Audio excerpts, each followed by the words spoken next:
something big is shifting across Europe in 2025. The same continent that once prided itself on open borders, on freedom of movement, on humanitarian values that inspired the modern world, is now closing its doors tighter than ever. Across the continent, scenes that once felt impossible are now everyday reality: fences rising across green fields, deportation flights leaving full, and protests echoing through ancient streets. In just 1 year, over 450,000 people have been deported across the European Union, a staggering 60% increase compared to 2023. And the numbers don't stop there. Europe is now spending more on keeping people out than ever before. The EU's border security budget has surpassed $12 billion, shattering all previous records. Surveillance towers, AI patrol drones, biometric scanners, the new tools of a continent that once stood for openness. But beyond the statistics lies a question that cuts to Europe's very identity. Is Europe protecting its borders or losing its soul, from the frozen forests of Scandinavia to the warm shores of the Mediterranean?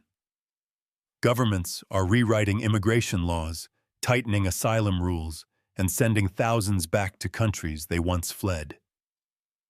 Today, Discover Globe Places Top 10 takes you inside 5 European nations leading this historic immigration crackdown to uncover the reasons, the backlash, and the human cost behind it all. Before we begin, we want to hear from you. Comment below. Do you think these policies are justified, or are they simply too extreme? Denmark, the happiest nation, the harshest laws. Denmark, a country that has long topped the charts as one of the happiest nations on earth. A place of calm streets, bicycles gliding through cobblestone lanes, and people smiling under the pale Nordic sky.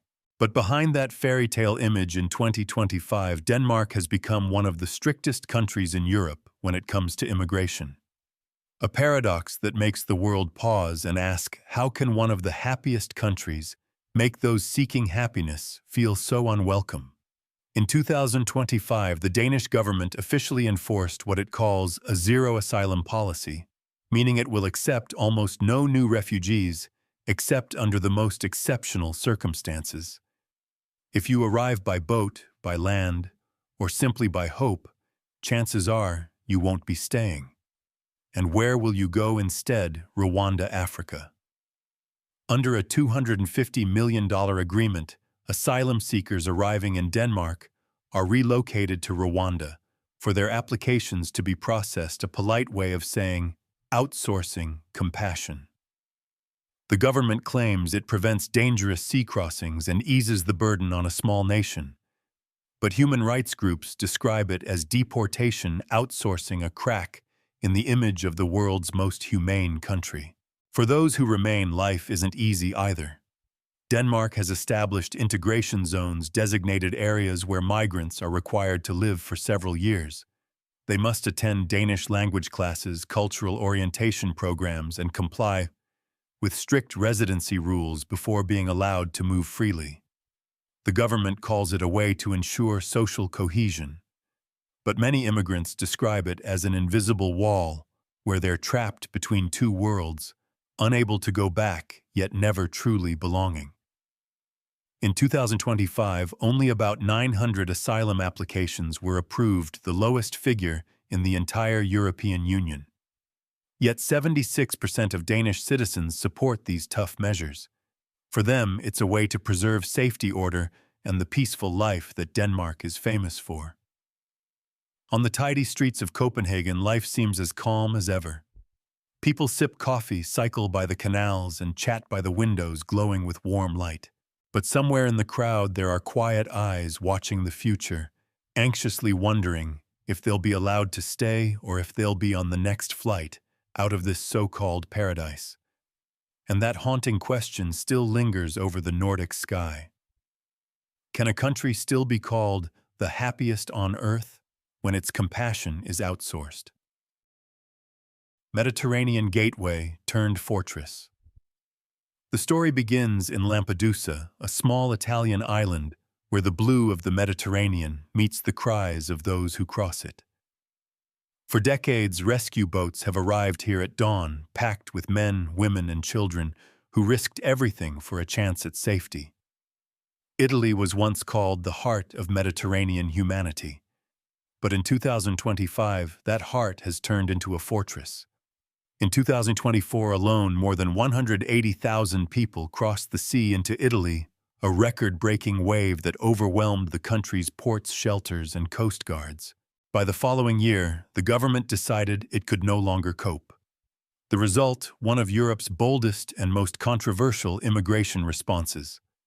Under a $1.5 billion agreement with Albania, Italy now sends up to 36,000 asylum seekers per year to processing centers built outside Italian territory.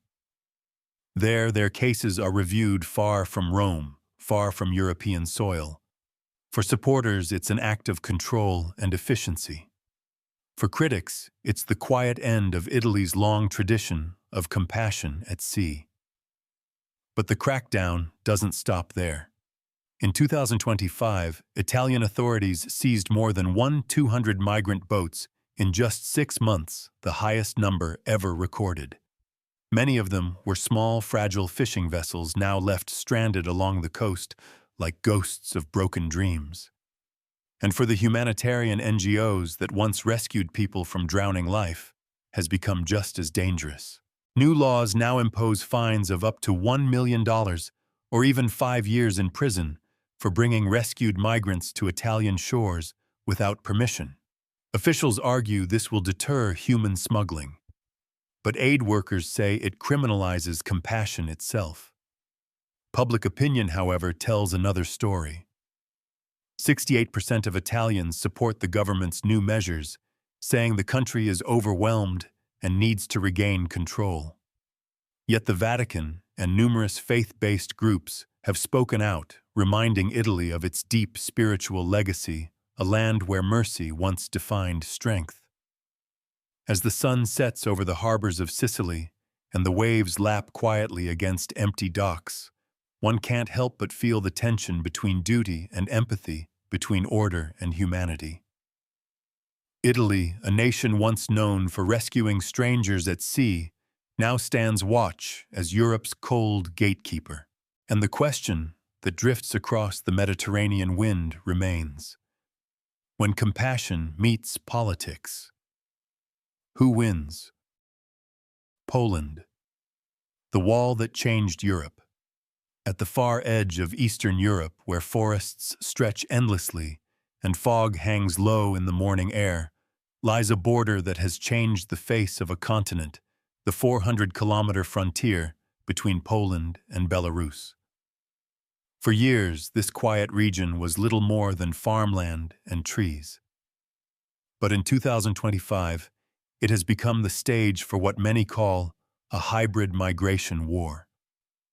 Every night, small groups of people try to cross this dense wilderness, families carrying backpacks guided by the glow of phone screens, hoping to step into the European Union. And every night, Polish border guards patrol the fences with drones, thermal cameras, and searchlights cutting through the mist. In response to the growing pressure, Poland has built a $350 million steel wall rising through the forests, like a scar of silver and shadow. It's equipped with motion sensors, surveillance cameras, and AI facial recognition systems, technology that never sleeps. The government also introduced emergency laws unlike anything seen before. If someone is caught crossing illegally, they are deported immediately, with no chance to apply for asylum.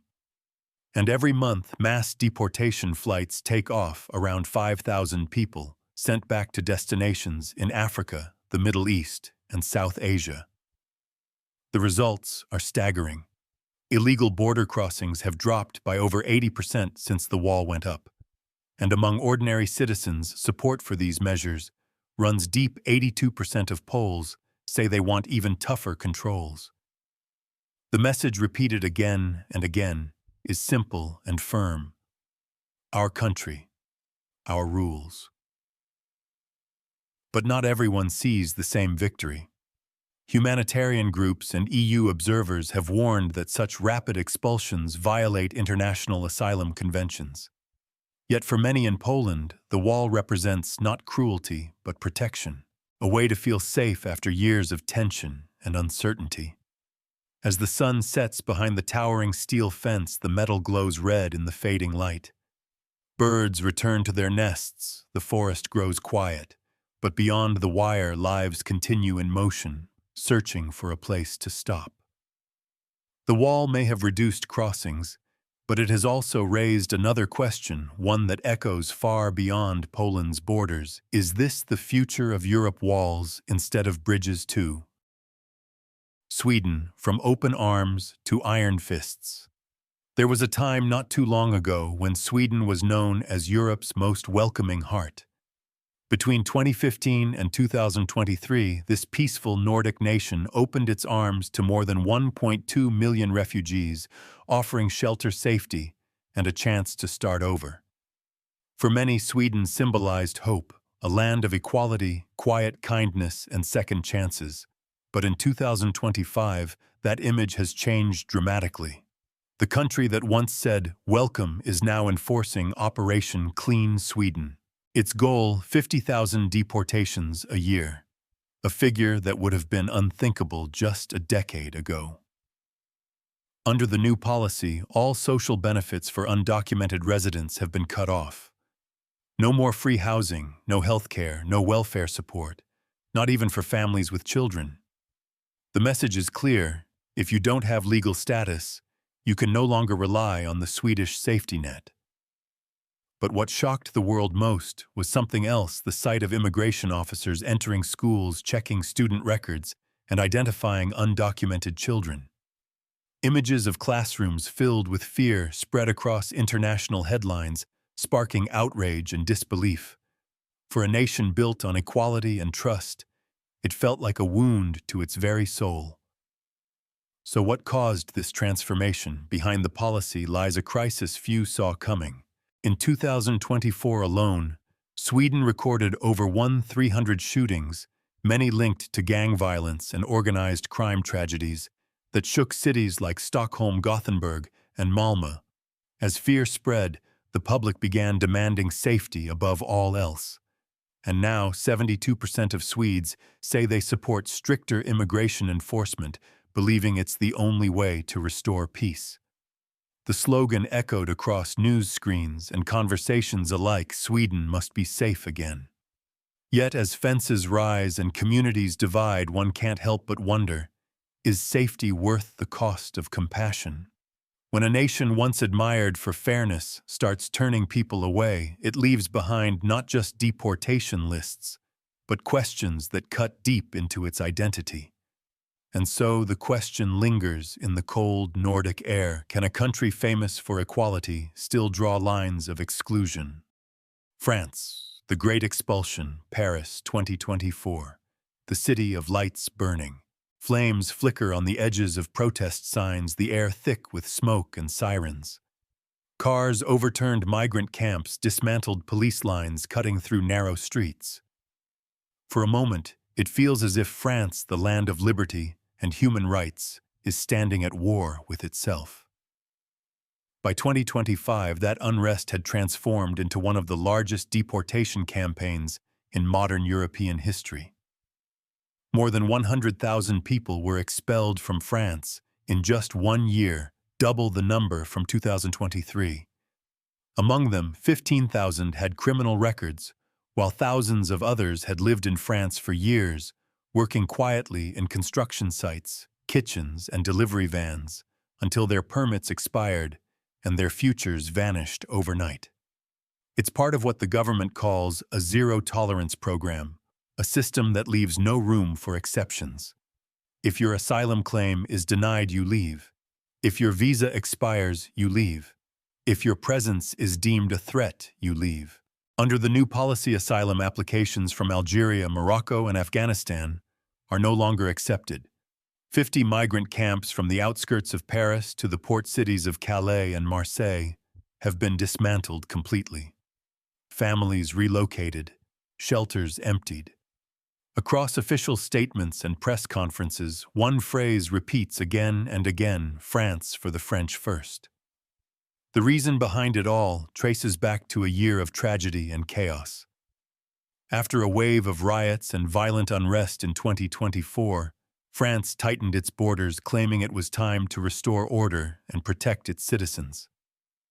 What began as a security measure has since reshaped an entire nation's approach to migration. Public opinion, however, remains largely supportive. According to recent surveys, 80% of French citizens say the old system was too soft and needed a stronger hand. But not everyone agrees. Human rights organizations and the United Nations have criticized these actions, warning that France may be crossing moral lines once thought untouchable. In the streets of Paris, life carries on. Tourists photograph the Eiffel Tower, cafes serve morning espresso, and children play by the Seine. Yet behind this postcard image lies a quieter truth: a nation trying to balance compassion with control and freedom with fear. The same France that once gave the world the words liberty, equality, fraternity is now struggling to live by them. And so the question remains: is France defending its identity or losing the values it once taught the world? From the icy fences of Finland to the sunlit shores of Sicily, a new Europe is emerging, tougher, more guarded, and more divided. The open borders that once defined this continent are slowly being replaced by walls of steel and invisible walls of fear. Where there were once handshakes, there are now ID checkpoints. Where there were once bridges of compassion, there now stand watchtowers piercing the night. You can feel it everywhere: in the silence of abandoned refugee camps, in the quiet patrol boats slicing through the Mediterranean, and in the tired eyes of those still waiting for a chance. Europe, the continent that once taught the world about human rights and unity, now finds itself torn between its values and its vulnerabilities. Some say this is about survival, protecting jobs, safety, and the fragile order of society. But others believe it's the end of the European dream, the dream of a continent where borders no longer decided who belonged and who didn't. Perhaps both are right. Perhaps Europe isn't ending, it's changing the meaning of belonging and redefining who can truly call this place home. So what about you? What do you think is this evolution or erosion? A necessary shield or a fading soul? Leave your thoughts below, because this conversation belongs to all of us. This is Discover Globe Places Top 10, where stories of our world are told, so you can see how it's changing one border at a time. If you believe that knowledge can help us understand one another better, then hit like, subscribe, and turn on notifications so you never miss a journey across the world with us. Every like, every comment, every subscription helps Discover Globe Places Top 10 share more human stories, more real perspectives, and more truth about the planet we all call home.